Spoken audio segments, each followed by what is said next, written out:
Station, this is Houston. Are you ready for the event? Houston Station, I'm ready for the event. KKTV, this is Mission Control Houston. Please call station for a voice check. Station, this is Adam Atchison with KKTV. How do you hear me? Hey, Adam, I've got you loud and clear. Welcome aboard the International Space Station. Well, thank you, Ms. Ayers. It is a thrill to talk with you. Thank you for making time for us. Oh, yeah, anytime I get to talk to my hometown, I'm excited. I can't wait to share with you what we're doing up here. Well, I want to start with something easy. Can you tell us what time it is up there? Some folks are curious about how you keep time in space. Yeah, that's a great question, and it throws some people off. We work on Zulu time or Green Mean time, so it's about 17:15 or 5:15 p.m., so almost getting close to dinner time, but we work off of that time. That way we have kind of a standard day here, and then all of the centers around the world to work on our day. So they come, in Houston, it's 5 hours behind us. I think Colorado, that makes Colorado about 6 hours behind us. So, yeah, but we work on a normal time schedule. We're just on a different time zone. Yeah, we're about 11:15 in the morning here. Let me ask you, how have the first 4 months been on board the International Space Station? You coming up here in a week or so, it will be that first full 4 months. Man, I can't believe, when you say that, it's hard to believe it's already been 4 months. We've had such an amazing mission already. It feels like it went by in a flash. The launch is still a vivid memory for me. We got up here and we got the Soyuz handover right away, and then we got SpaceX 32, which was a bunch of cargo and science that we were able to do, and now we've got the Axiom crew on board. Anna and I did a spacewalk, so it's been a busy mission, but it's been a lot of fun. We've gotten to do a lot of science and maintenance on board, and then we've had a lot of visitors. So it's been a blast so far, and like I said, the 4 months has gone by really quickly. Yeah, and I want to ask you about your day-to-day here in a second, but I know one of the things that you did right out the gate was relieve a crew that had been on board the International Space Station for a long time. What was that greeting like as you came on board, and then the exchange of information? Oh, man, the crew and I, they felt like family, on the ground. Got to know them once I got to NASA a few years ago, and then getting to see them here and giving Sunny Williams that big hug as she left, as they got into their Dragon and undocked. It was a whirlwind because it was a very quick handover. So, we had about a day with them where they showed us the ropes and showed us the important things and kind of handed off the reins to us to take over living and working on board the space station, and they got to go home and hug their families.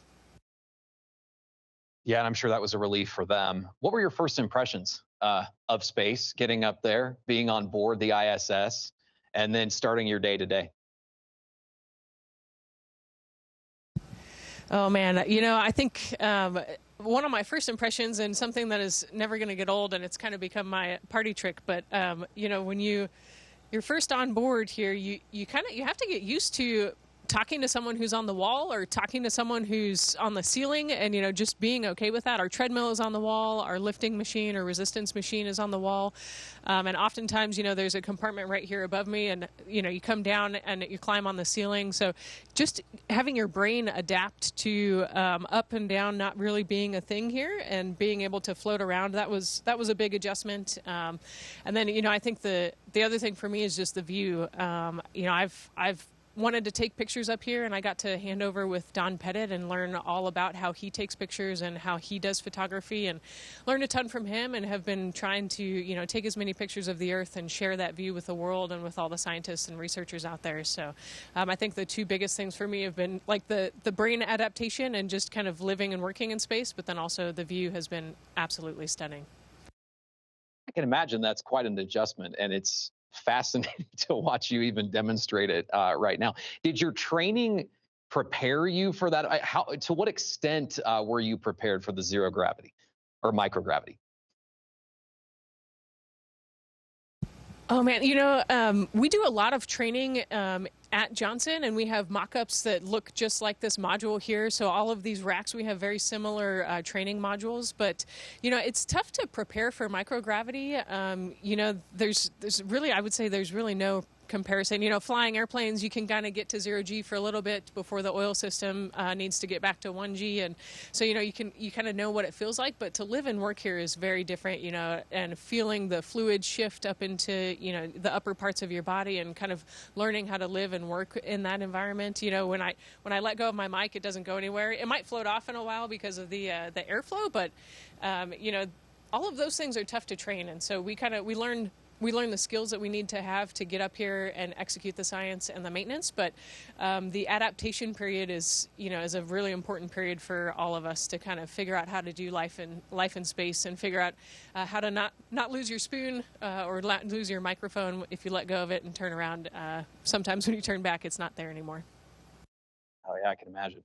Let's talk about your day-to-day, the work. You mentioned that, right? It isn't just getting to gaze out the window or even greet people, you know, here and there as they come on board, or you do. What does your responsibility look like in space during the day? Yeah, so we kind of have I would call it a standard daily schedule. You know, the ground team figures out what type of maintenance needs to be done on a regular basis, or, you know, if something breaks, you know, how to fix it. And so they will upload the schedule for us and all of the different procedures that we need to do. And then we actually have a team in Huntsville, Alabama at Marshall Space Flight Center, and they manage all of the science portion of that. And so, you know, especially when the SpaceX Cargo Dragon was here, we had a ton of science on board that Dragon. And so every day, you know, we're working with different centers all over the world. You know, the European Space Agency and Japanese Space Agency, they also had science on board that cargo mission. And so, you know, I think for me, one of the biggest honors of being up here is having a small part of that science. You know, it takes some scientists their entire career of research and effort to get their experiment on board here, and for me it's a privilege and an honor to have a small part of that. And so, you know, it shows up as a little block on our timeline, but it's a huge piece of, you know, what that person worked for their entire life, or what that entire team worked for their entire life to get up here. So I've really enjoyed having a small part of that. You know, we've got the glove box right here next to me. Did a lot of work in that. Actually, we have 2 glove boxes on board. I've done a lot of work in both of those on different types of projects, looking at DNA, looking at different types of medication and how we can process medication better. So there's a lot of really exciting things going on board the International Space Station. You know, at any given moment, there are over 200 experiments happening, both inside and outside. It's got to be pretty fulfilling. I use that word a lot already today, but to be able to look out, see Earth right in your window, but know that what you're doing is impacting really globally science that is being researched all across the planet.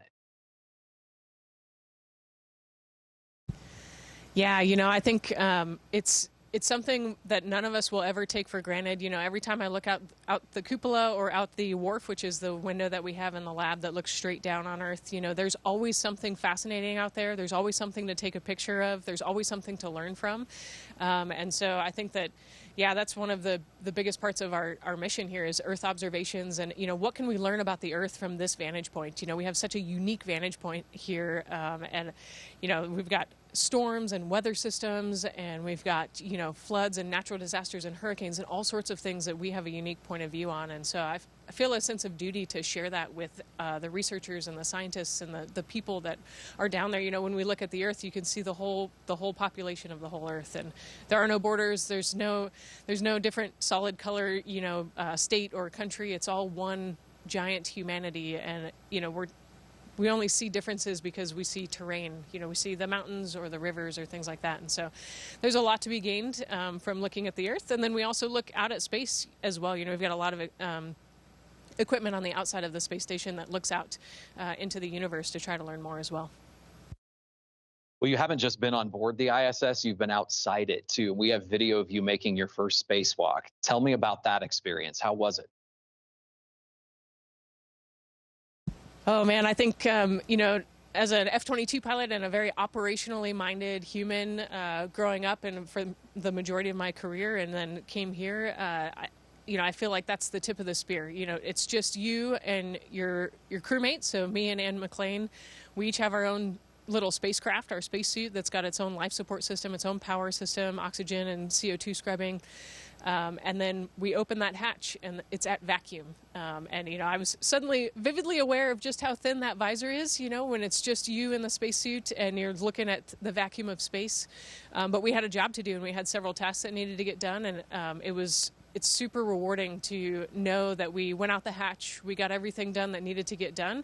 We got a couple get-ahead tasks done, and then we came in, we got inside the hatch safely, closed it, and were able to repress safely. So, I think that it was overall a super successful spacewalk. Super proud of everything that we did. We worked through some adversity and some game plan changes in the middle of it, but made it all look really smooth to the average viewer. And so that's our goal as astronauts, is to do the hard things but make it look easy.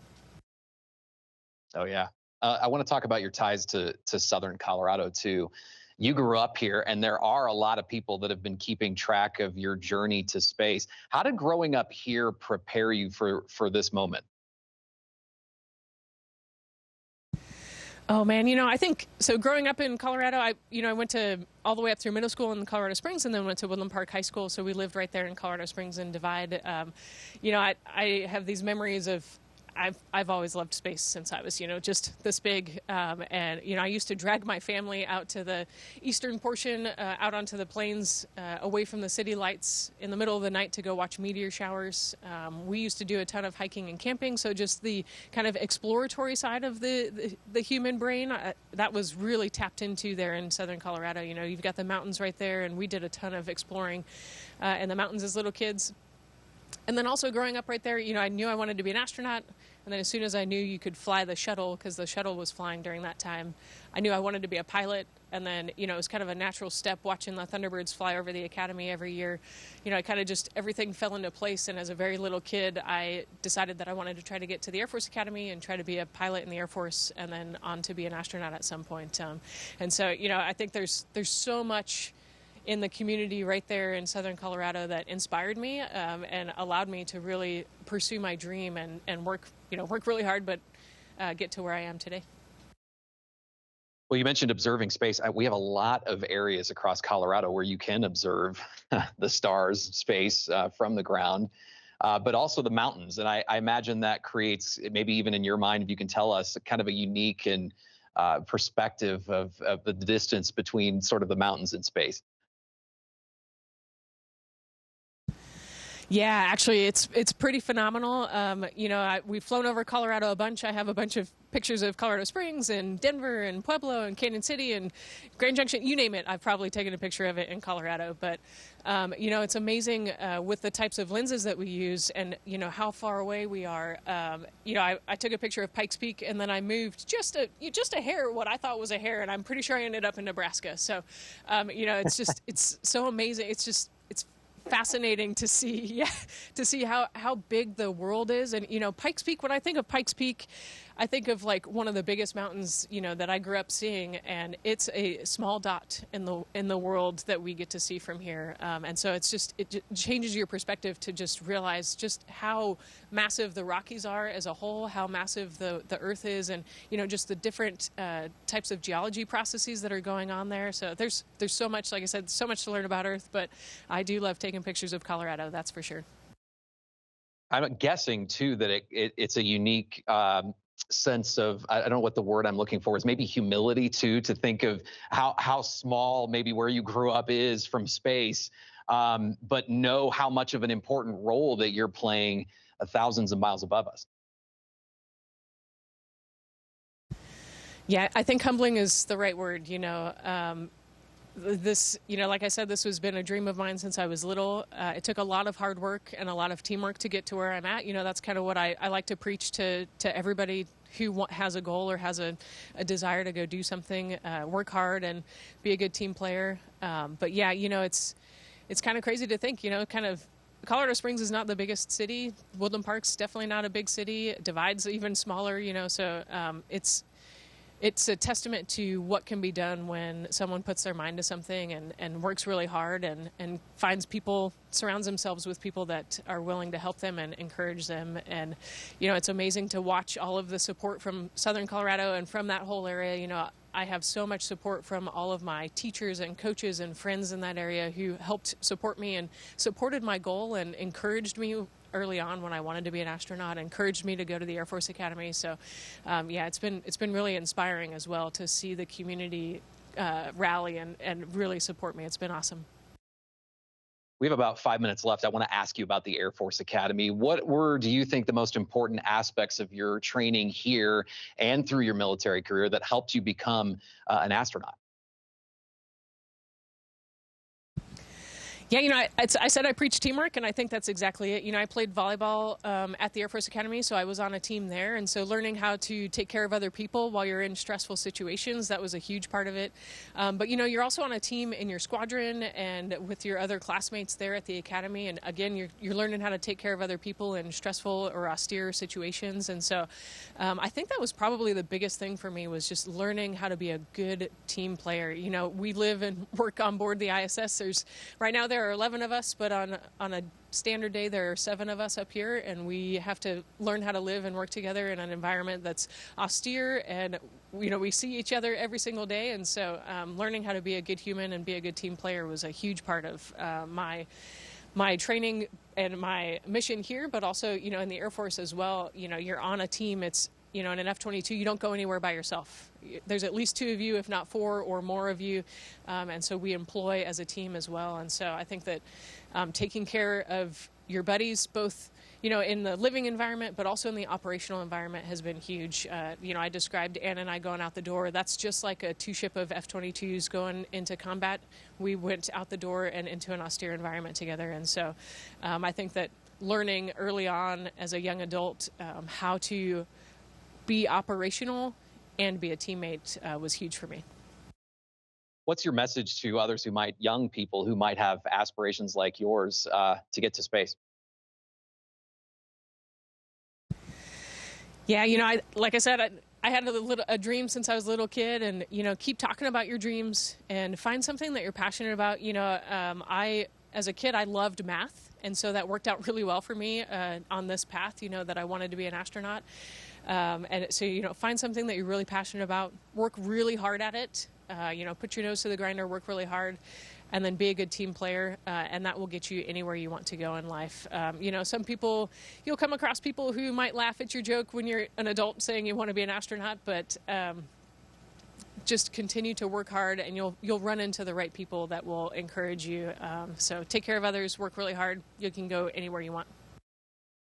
That's excellent advice. Hey, I heard something. It was actually in an interview that we did with you last spring, where you said you grew up watching KKTV. Do you remember some of your favorite stories, maybe your favorite staff members from KKTV when you were young? Oh boy, yeah, put me on the spot there. You know, I don't know if I remember names exactly, but you know, we you know, we grew up watching the news right there in Colorado Springs, and you know, I think that. Man, one of the things that comes to mind, actually, there was a tornado up in Divide when we were in high school, actually, and so I remember that vividly because it was really close to us. Or the summer that I was going to the Air Force Academy, there was the big mudslide on Ute Pass, so I remember those pretty vividly. But yeah, I'm sorry, I'm not going to remember any names or anything. But yeah, we definitely grew up watching KKTV right there. You don't have to. I did. I put you on the spot, but I appreciate I appreciate it so much. And thank you, Ms. Ayers, for joining us. It means a lot to be able to talk with you and to have you share your experiences from so high above us. So thanks for being here. Yeah, thanks, Adam. Thank you for the questions. Thank you for the support. You know, like I said, Colorado has been an amazing support system for me this whole time. So thank you to everyone back home. And again, welcome to the International Space Station. See you later. Have a great flight home. Thank you. Station, this is Houston ACR. Thank you. That concludes our event. Thank you to all participants. Station, we are now resuming operational audio communications.